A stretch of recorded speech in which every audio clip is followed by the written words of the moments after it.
99 days until the start of football season. But who's counting?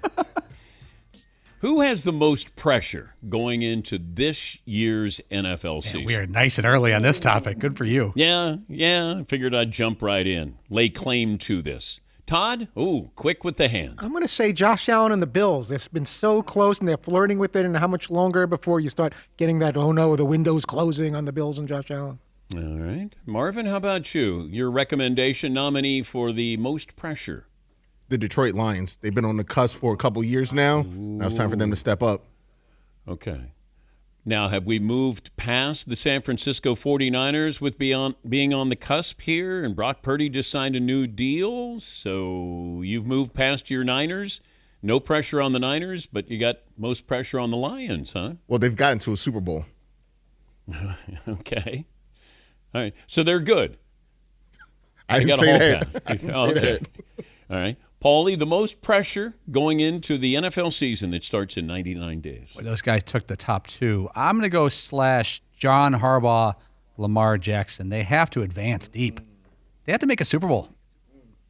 That's the correct answer, Lamar Jackson. Oh, wow. And you could say, yes, I have the answers to the test right here. Yeah, I already got it from the commissioner. Seton, do you have a nominee for most pressure this upcoming season? Well, I was going to say Lamar Jackson. But now that you know the right answer. Yeah, it turns out we both got it right. I'm going to say, how about Tua and the Miami Dolphins? Okay. There was a little bit of a window there, but that is closing. People are heading for the hills. No one knows what's going to happen with Tyreek. I think Tua's got a very short leash there. They have to do something great this year. Yeah, I think it's on Lamar because, okay, are you going to vote for him for MVP again, even if he has the best season, knowing that they flame out in the postseason? And John Harbaugh and Mike Tomlin are similar. Their careers are very similar. I think their resumes, winning one Super Bowl. But John Harbaugh's had the MVP at quarterback.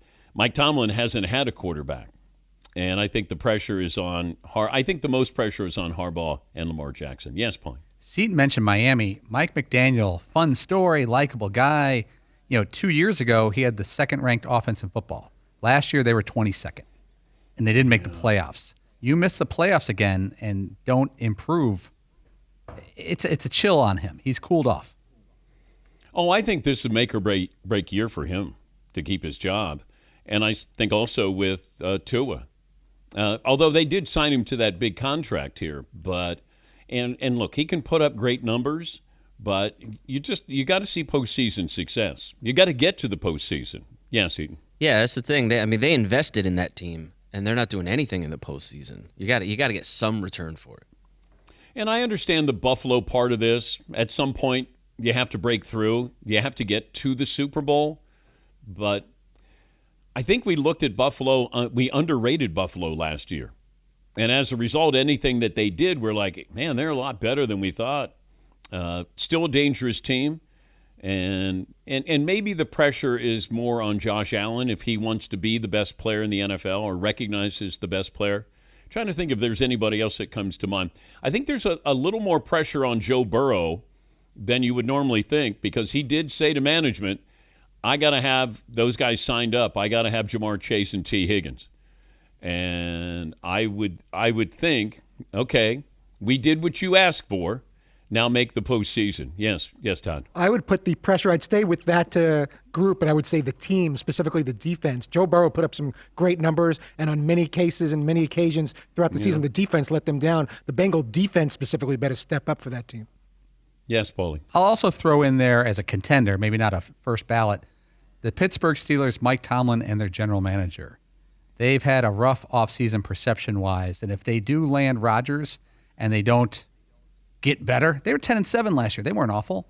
But if the Bengals get better and they go the other direction, I don't know how many years Mike Tomlin can get away with this if they don't make the playoffs. Because, okay, there could be pressure on the Steelers and on Mike Tomlin if they get Aaron Rodgers, and then if they don't get Aaron Rodgers. Like, either way, it's different pressure. It's like, why didn't you guys get another quarterback?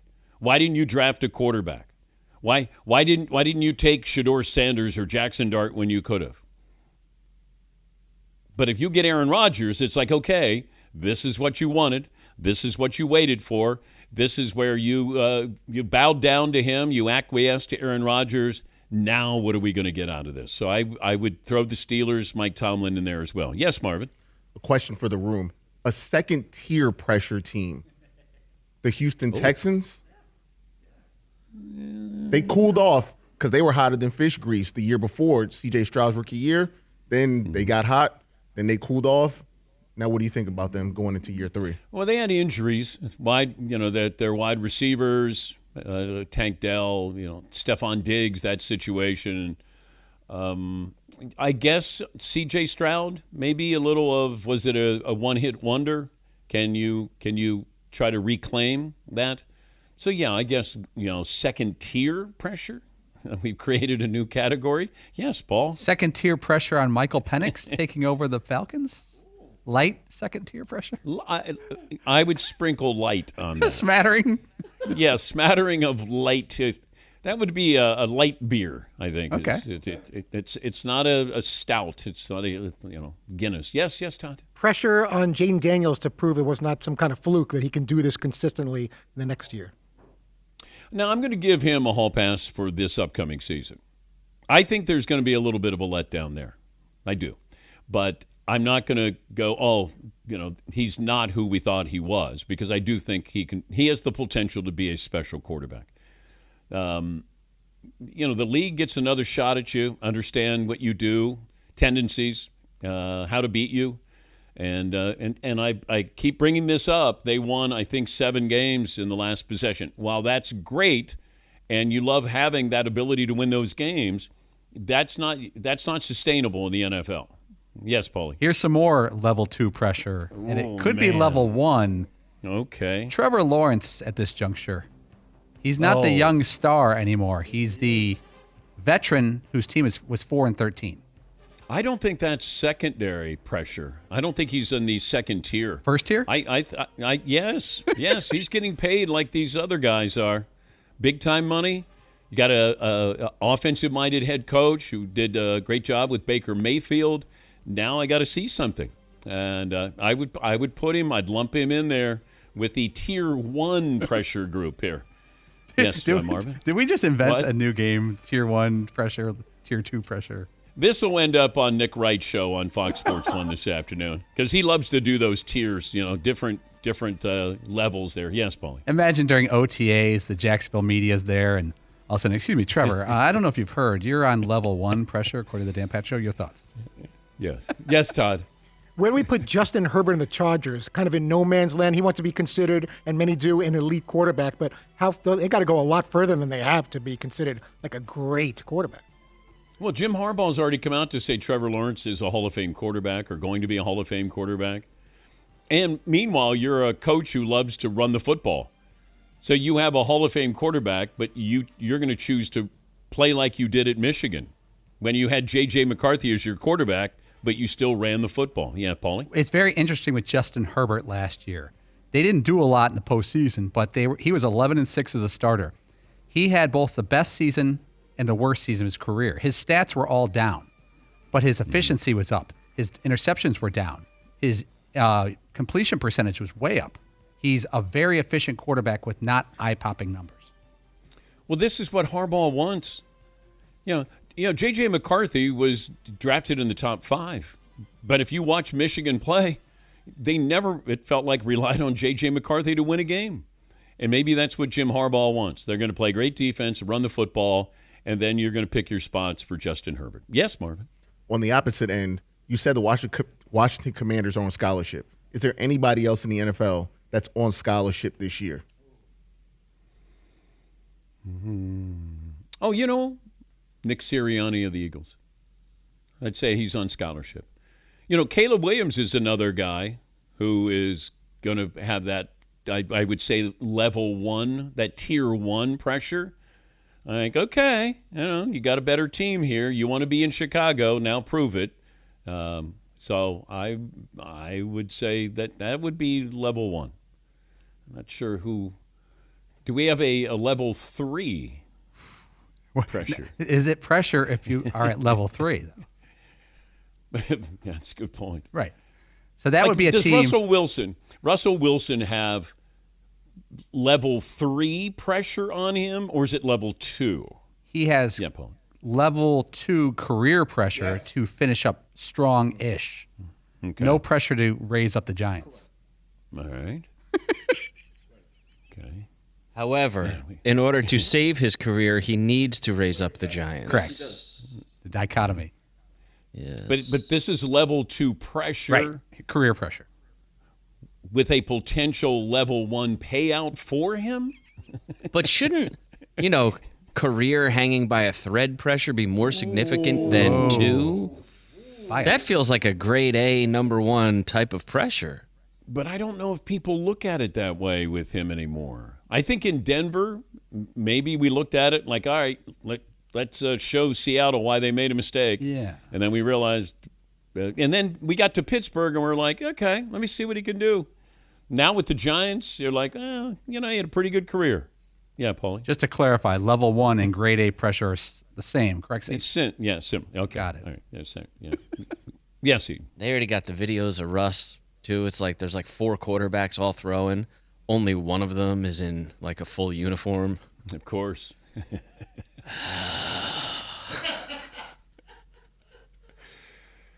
Russ probably goes to bed in that football uniform.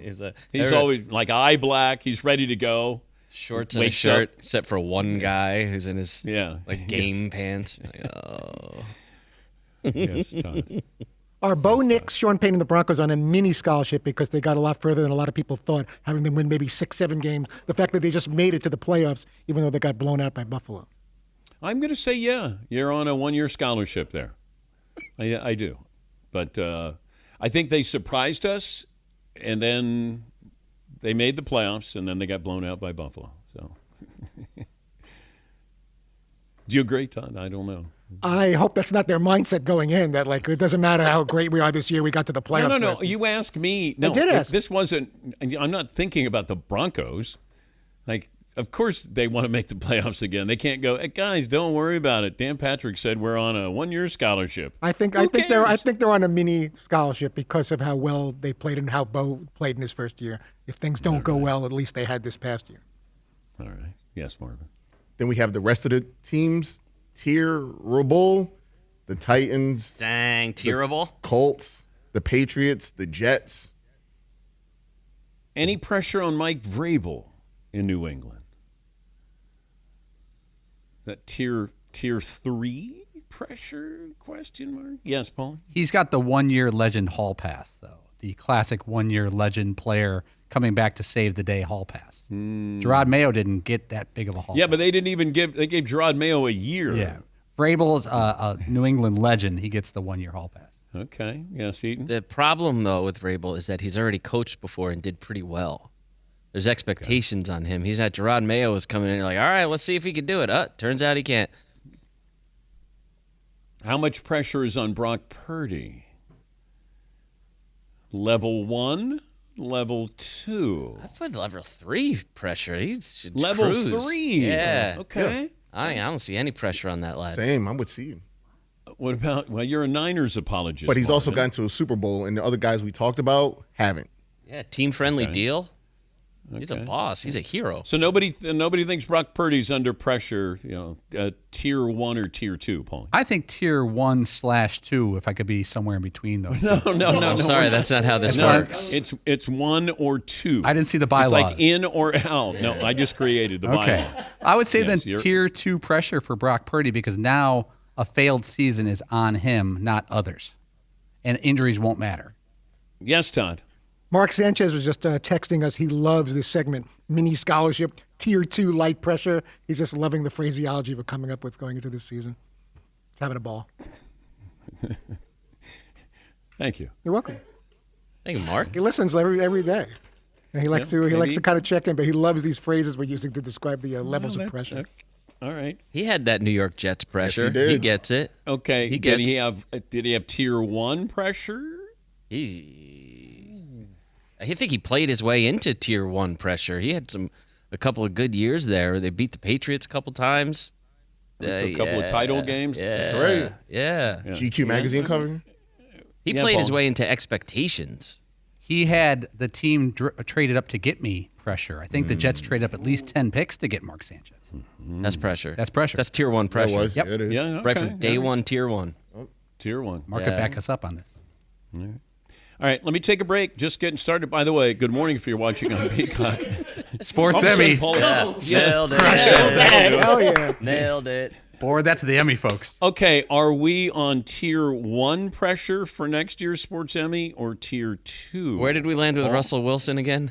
It's about the same Are we level the of pressure. Russell Wilson? Yes. Just kind of hanging on to a career, hoping to squeak out a win. Without a Super Bowl ring. Damn. Damn. That's exactly who we are. Crush that segment. Sometimes you don't want to know the answer to the question you're asking. Yeah. Yes, Todd. Sanchez says he was under tier 1 all caps pressure. Wow. All caps pressure. Oh, big cap. Okay. What are you, the president of the United States there, Mark? All caps? No cap. All right. So we're Russell Wilson going into this next Sports Emmy season. We're Russell Wilson post Steelers. Wait, no. We might be Mark Sanchez. We've gotten to a couple of title games. Now we got to get over the hump. Yeah.